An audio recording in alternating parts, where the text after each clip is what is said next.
Welcome back to another episode of Delusions of Automotive Grandeur. On today's episode, Charlie and Brent talk esports, Le Mans, and shoeys, all while Steven is nowhere to be found. Strap in. It's time for DAG Show.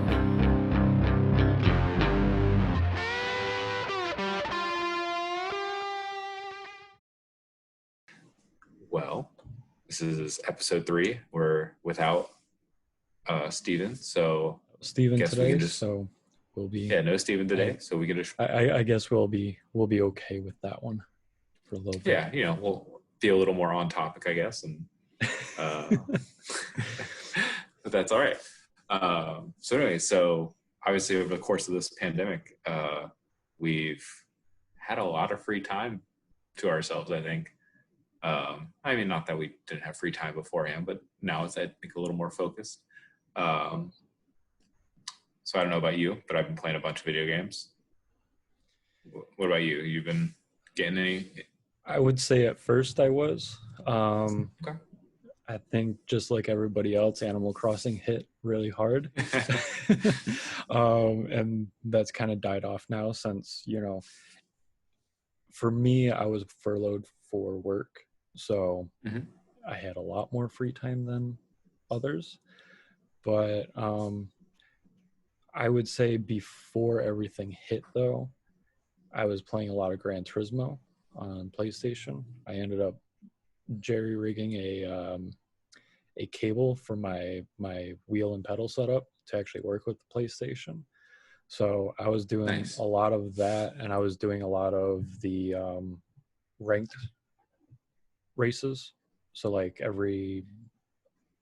I think it was every 3 days or something like that, there was a ranked one, and then like a manufacturer series where if you're with like Mercedes or Porsche, stuff on that order, Gotcha. whoever you sign with, basically. So Gotcha. I was doing a lot of that as well. Which Gran Turismo is that? I don't even know what Turismo Sport, I think. Sport, okay. Because they didn't put like a number on it, I believe, just because it was like a beta version or something like that. I have no idea. Yeah, whatever. But with PlayStation, the new PlayStation coming out, I guess there's Gran Turismo 7 on that one. Gotcha. So yeah, I'm familiar, I think you and I have talked about this before, but for everyone else, I'm more of a Forza Xbox player myself, mostly, but I'm also using a controller. I don't have a wheel setup or anything like that. What type of wheel setup do you have? What is it? Oh, just the cheap like Thrustmaster one. Gotcha. Well, not really cheap, but it's like your entry level, I would say, to get into force feedback and everything else. It does okay. I would suggest maybe investing a little bit more money on it and getting a little bit better one, but it's not bad for what it is overall. Gotcha. So doing some casual relocation here while the puppy is up and moving. Apologies. You get to see the lovely background of the house. All good. Anywho, that's just part of life. We're just doing this while we're living. Exactly. Of course, as soon as I sit down, she wants to join me in. Back up. Yeah, I should. Yep. Come here. Okay, whatever. No, she wants that chair that I was in. Okay. Of course. Whatever. It's all good. It's all good. Yeah. Yeah. I mean, I got it like a year and a half ago, I think it was. And I got it actually for Xbox because I've got both PlayStation and Xbox. So I was using it with Forza and everything else. And I think between Forza and Gran Turismo, I like the characteristics of Gran Turismo. But yeah, I can't get used to the PlayStation controller anymore. I keep going back to the Xbox controller, and liking that one so much more between the two. Gotcha. So, yeah. Gotcha. When the new console comes out, I don't know what I'm gonna do yet. It's up in the air. Yeah, same. I'm kind of like, ooh, like new Xbox does look real nice, but it's also going to be real expensive. But yeah, yeah, it's not gonna be for a while anyway, so it's all good. Yeah, exactly. I'm kind of also like watching like the release schedules get a little longer and like see what's coming out and down the pipeline. Yep. Hold on, I have to stop a puppy from destroying my house here. What are you doing? What are you doing? You're being a nuisance. Being a menace to South Central. Just chill out. Just chill out. Look, you can even have a toy. It's cool. This will be hilarious. This is great. This is great content. Right? especially in audio form where nobody knows what's going on. Oh yeah, they're like, what is he? Yeah, the snapping of the fingers in the background. Yep. Like, oh yeah, it's great. For those not watching the video, I am dealing with a puppy who is teething and is a little bit of a nuisance, but we're figuring it out. Such is life. What I've been doing in quarantine. Yeah, I've been back to video games. Mostly, yeah. I know there's a bunch of stuff in the pipeline. I know I've seen the clips of the new Gran Turismo. Yep. Seen some of the, which looks really good. Anyways, oh yeah, it really does look good. But I don't know. Yeah, it looks. I mean, it has been interesting, like seeing. You know, I feel like with this, yeah, I saw was it Dirt 5 trailer came out, which like I've been into Dirt Rally series since like I never did the like Colin McRae when it was the original series, but then it became the Dirt series with what was it, I forget the company's name, Codemasters. Turn 10, yeah, Turn 10, thank you. But you know, they've done such a great job with that series. Like I still recommend the Dirt Rally games as like the hardest, like hardest simulator you can possibly get pretty readily. I know it's not like, I feel like there are people out there who will probably tell me another one, but I'd say it's probably the most readily available, really good one. But even more fascinating has been like watching the like rise of the esports stuff, like seeing everybody showing up like, oh, we'll go to a whole digital, like we don't have real racing, so we're gonna have digital racing. And like, I know people are like, some people are very against it, and personally I think it's great. I think it's a great option because like, you know, it's more seat time for everybody, right? Like, well, I completely agree. And I think, you know, especially for people who watch YouTubers like Jimmy and I can't think of anybody, you know, as far as names go, but like Super GT is another one. Jimmy Broadbent? Is that? Jimmy Broadbent is the one that is in the shed at his mom's house or something like that. Perfect.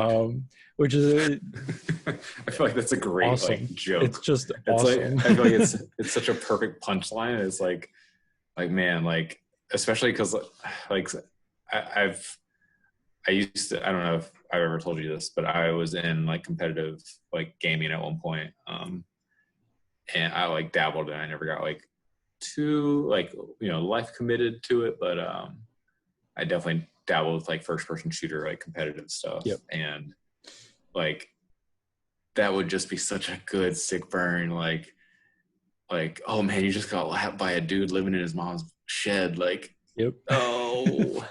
I could just imagine the shit talk that must come out of that. But it's really cool to me, at least, seeing these races, because I mean, you got Lando Norris and all of those guys racing as well against the YouTubers and like esports pros overall, and it's always good to see, to me,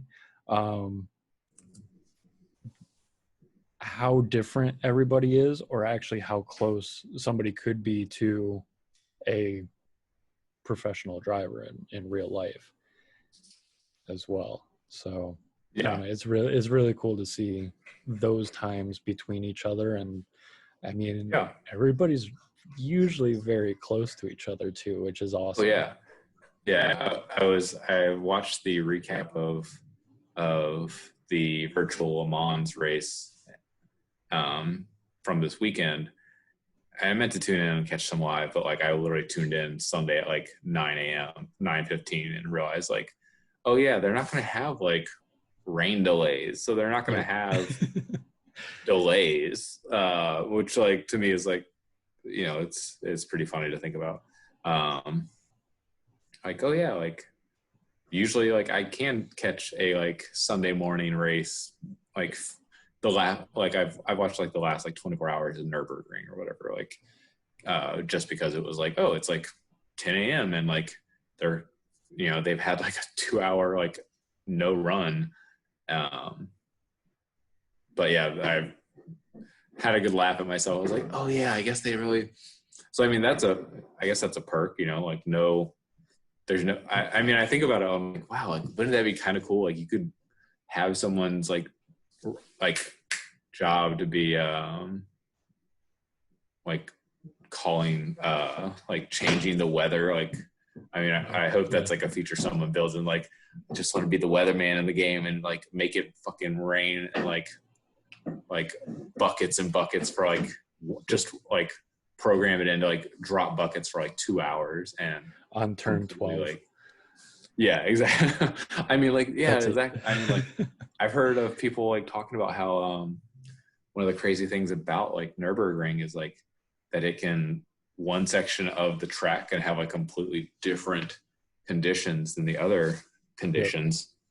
Yep. And I think that would be probably something in the new console or new, you know, that new generation coming out on it, where it probably could handle something like that, where one section is rain and then the next section is dry, and you know you have to deal with all that. So yeah, it's really interesting to see what could come out of it, or what can come out of it too. Yeah, it was interesting seeing the I guess who was it Verstappen had like his computer crash, like, or his system crash while running during the race or something like that. I've seen Lando do that before, where I know his stuff has crashed, and I mean, I think everybody's had that issues. Yeah, that's so. I mean, like ultimately, like as an endurance like race situation, like that's so funny to think like that's like it's no longer like. There was like a global rallycross race going on a little while back. I think a couple weeks ago, whatever, it was like a live thing, and they were all doing time trials. And literally after the final lap, when you go over the jump for the finish line, everybody's just like full send into the wall, and everybody's just crashing into each other afterwards. And I'm like, the two announcers were like, we would never see that in real life. This is awesome. I mean, that's the funny thing, right? Like you can see some stuff, like you can totally see some like things that could never happen. Like, I mean, like I know there's been like a few already like really dumb controversies. Like, well, there's been a few dumb ones, and there's been a few like, oh, you idiots. Like there's been like the one racer who was like blatantly racist over the open mic, and it was like, yeah, that's bad. Like, and on top of that, he lost his real life seat too. So I mean, like, I mean, the worst part is like that racer, if I remember correctly, was already like he'd already had like a few strikes against him like years back. Like, apparently mowing. It's raining outside though. Like, is it? I mean, I could see that here, but I mean, I don't know. Whatever. it's gone for the time being. So, or it's less. You can barely hear it. You can hear it like sounds like a There's UFO or something.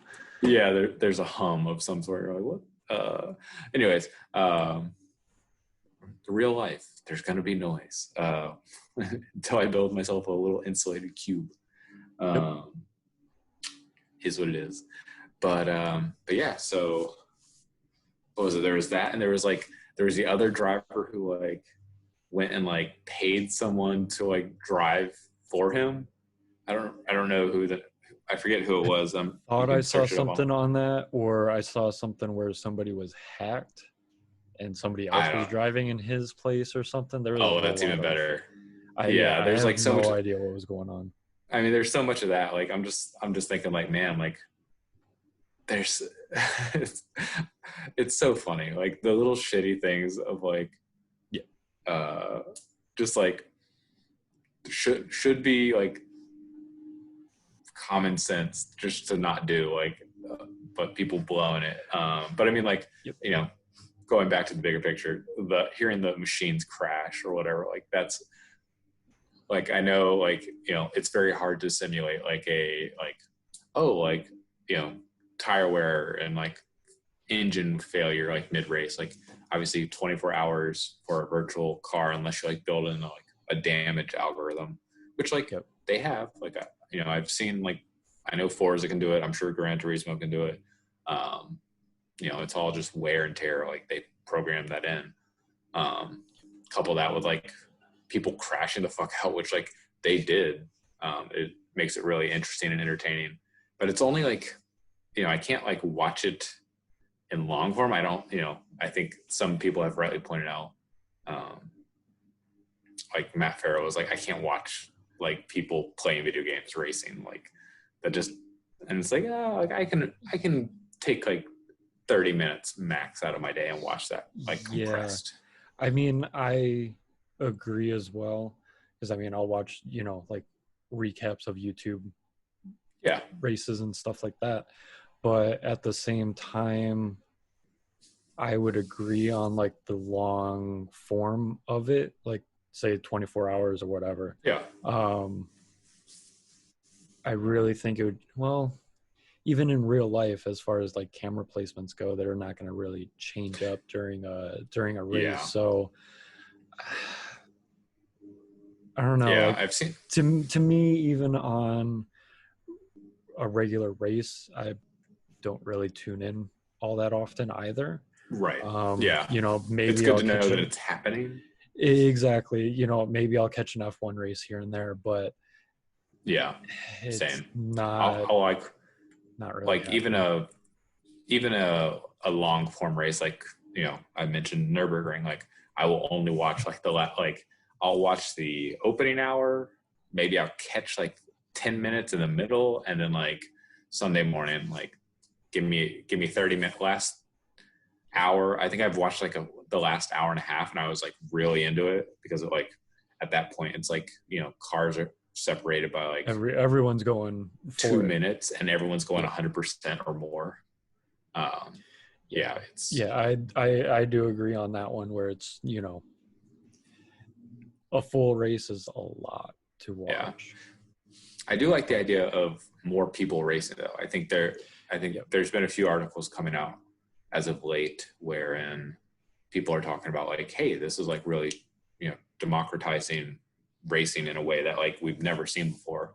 You know, getting people who previously like couldn't race, like, I do agree. And I mean, when I went up to the car museum up in Tacoma, Washington, there, I can't remember the name of the place, but they had simulators there overall, and full motion, full everything. And I'm like, I did it. And you know, I got talking to the guy, and I'm like, you know, I can definitely see why somebody would invest in it. I mean, yes, there's a few things that are a little weird compared to, say, driving a car on a track compared to that. but at the same time, I would say you're getting 90 to maybe 95% of the actual feel that you are getting driving as well. And I think Oh yeah. To me, it's worth it. I mean, seeing how much track fees are every weekend, you're talking maybe 250 upwards of $500 every Oh yeah. week. That's a lot of money. And then Yeah. instead you could pay what, 5,000 for a rig that you will have for a really long time, and you get to drive that track every single day without having to pay $500 or whatever too. Oh yeah. I mean, I think you're setting up some very simple math of like, if you're serious about racing, like, or if you're serious about like even seat time, like, let's like, that's an investment like that is very quick to pay itself off. Like, it's not a whole lot to think, like, that's a $5,000, even a $5,000 rig, like, which like is a nice rig I think for like, I'd be happy with like a few $100 like steering wheel, but like, I know I'm not everybody. Like, and I mean, even looking at like Lando Norris's rig and those guys, I mean, for Jimmy, I think all of his is like steel tubing for the where his seat is, a nice race seat itself, and then you've got the wheel and pedals. I was just there's no full motion overall. Yeah. So I mean, to me, you could probably get by with a $2,000 rig and be perfectly fine without having going left and right, and you know what I mean, that side of motion. I do love seeing the bonkers sim rigs. I feel like Hoonigans did like that bonkers like widescreen like 3. Like, it was a full like roll cage, like you throw some wheels on it and it's a virtual dune buggy. Like, that was pretty wild. And I mean, I've played on Daniel Wendell's rig, like him and I forget his name. That's okay. I played on Daniel's rig that he had at the shop at one point, like playing Gran Turismo Sport. And I mean, I was after I think 2 or 3 laps on the Australian circuit that we all know and love. That's slipped in my mind. Of course. Putting a few laps in on that one. I was like, okay, like, and it was honestly more adjusting to, like, I've had games where like I spend 2 or 3 laps adjusting to just the car on an individual track. So like learning the brake zones with a particular car setup, like, it was so easy to transition. And I've also done like, I've always jumped in on random simulators, like here and there. Like Goodwood had a few floating around. Like I did, like Volkswagen had their setup with like I think they had Gran Turismo Sport with the they had the concept GTI that was a downloadable at one point with like that was a convertible. Why?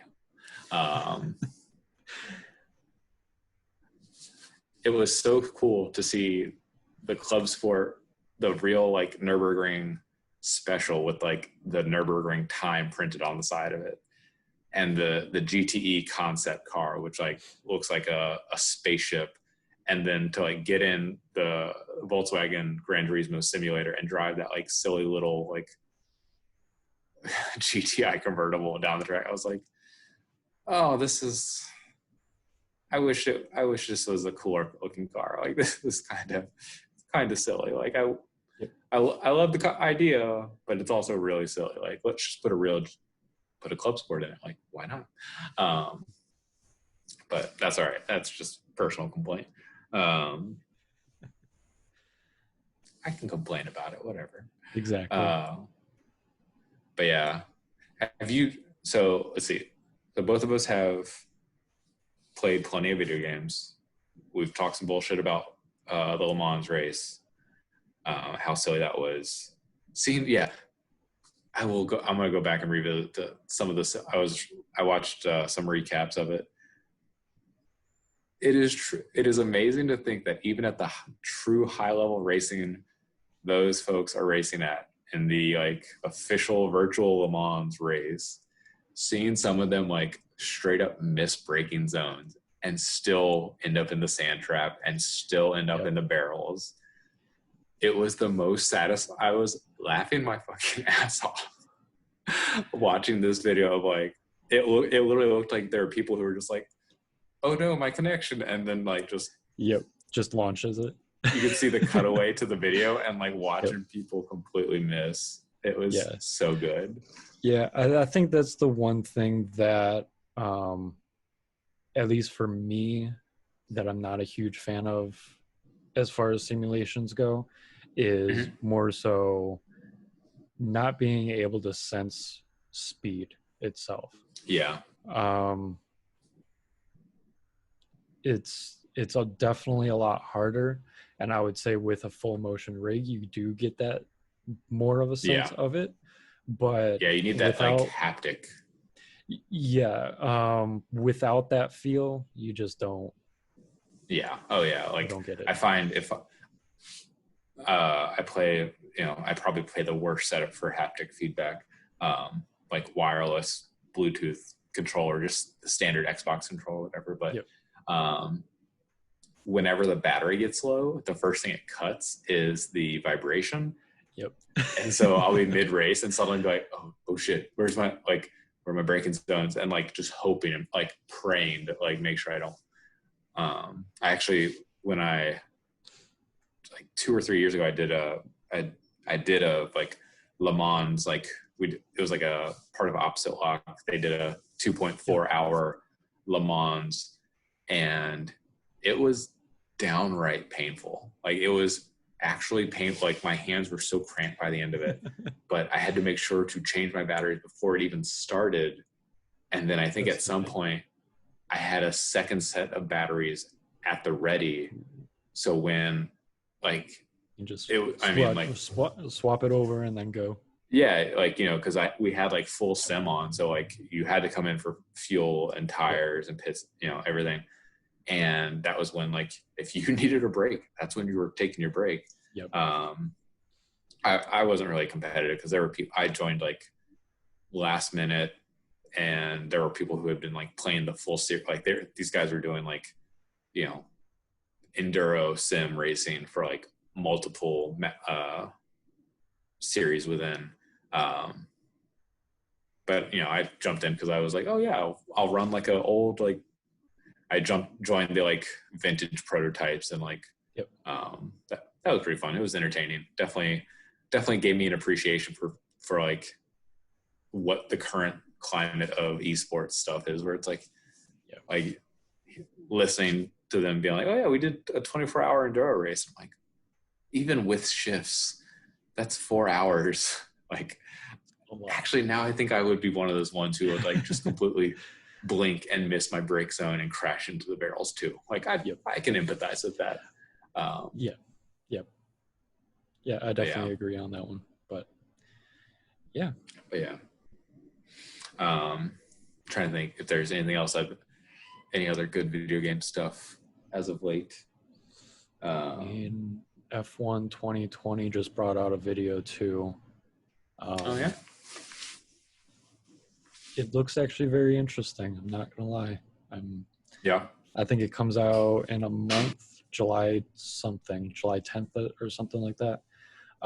Nice. And like as far as their like career mode goes, you can actually create your own drive more or less, where you've got your own car, you've got your own, you can pick who's manufacturing the engine and so on and so forth, your livery and all of that stuff. It kind of looks fun. Interesting. Very interesting. It really does. Interesting. I'm now so like curious as to where you lie in the. I feel like you and I have never rapped about this, so this is good. Where do you lie in the F1 allegiances? Like, are you McLaren? Are you Honda? Ferrari? Mercedes, what you got? I would go with McLaren. Yeah. Especially now with Danny Ricciardo signing for them next year. Yeah, that's right. I mean, Ricciardo, I met him back, when was it? October last year when they were all up in Hollywood there. Oh, wow. Nice. I mean, that was just seeing everybody all together and like, you're like, yeah, you know what Danny acts like on TV, that's really how he acts on normal. Is Danny the one who was Danny the one who did the boots, the shoey or whatever? Yeah, the shoeys. Yes, thank you. Good. that was him. And I think who was it? Both Red Bull drivers were there. And then they had one Mercedes, obviously not Lewis Hamilton. Not Lewis. Whoever the other one was. But yeah, everybody was there more or less before the Texas race last year. Oh, cool. Nice. So it was kind of like here is F1 America. Yeah. There was a bunch of people there. Like us. Exactly. There was a bunch of people there, which was really cool to see that. Oh yeah, didn't Red Bull do like weren't they like trying to do like a drive with the F1 cars? Am I remembering this right? That was like 2 years ago where they drove from I think here to Miami or something like that. Yeah, it was something crazy. Oh yeah, because was that when they were trying to get like the Miami Grand Prix set up again? Was that what it was? I believe so. Okay. Yep. It's the cobwebs they are clearing. But yeah, some good stunt, promotional stunts in there. Yeah. Definitely agree on that one. Yeah. But yeah, I mean, that's where I would lie more so is McLaren. Nice. Yeah, I think I don't know where I would want to be. Like, I feel like the easy like call it the Yankees fan approach would be like go for Mercedes, right? Like, yeah, of course. Like, I mean, like I don't follow it closely enough. Yeah. I know McLaren had what was it, 2 years back? They had a really rough go of it. Last year they came back up. Yeah. And I don't follow it enough to like exactly know, but they switched to Mercedes engines overall. That's right. Yeah. And I think that's really what's going to be the best option for them. Yeah. Because it was the Honda engine that was giving them trouble previously? Yep. Okay. Yep. I am remembering that part right. I don't want to get slapped with a slander or libel or some shit. Our little tiny podcast suddenly shut down. Nah. I know, right? Charles is running his mouth. Have to start again. Cool. Yeah. Yep. Start it up. Yeah. A year and a half hiatus. I know. Unplug it. Yep. All done. Well, I was gonna say 2 year. Yeah. I mean, we probably are closer to 2 years. Because I mean, we started. I think we started June. Yeah, that sounds right. May or June of 2018. And then I made the announcement of, oh yeah, I'm moving to Los Angeles. By the way. And then that's cool. Just kind of went downhill from there. And then I mean, we're figuring out what we wanted to do and how we wanted to do this. And honestly, if their, current state of affairs is absolutely awful and what has been happening has been absolutely awful. And if it also encourages us to like pick up, a computer, get on Zoom and start talking once again more to one another as opposed to send in some text messages and back and forth. So be it. So and not gonna lie, it makes it this much easier to record video than having to have multiple cameras on everybody and so trying to huddle around at Steven's apartment and hope that we don't pick up sound interference or cross interference. So makes it a lot easier overall. All right, and that's our 30-second synopsis of where we were for 2 years. What happened? what happened was all right, well, I'm just gonna say, if you've stuck around this long on this episode, it's all gone off. Great job. Kudos. Good job. Thank you so much. Please leave us a like. Maybe subscribe on YouTube, or follow us on Spotify, so on and so forth. Remember to hit that notification bell so you know when we're posting everything up. I'm trying to make it consistent. I would like to do Tuesdays and Fridays, but it might be a Tuesday and Thursday. It all depends on what's going on, but kind of consistent early week, end week, and we'll be good to go from there. So all right, thanks for joining in and being here with us. Thanks, everyone.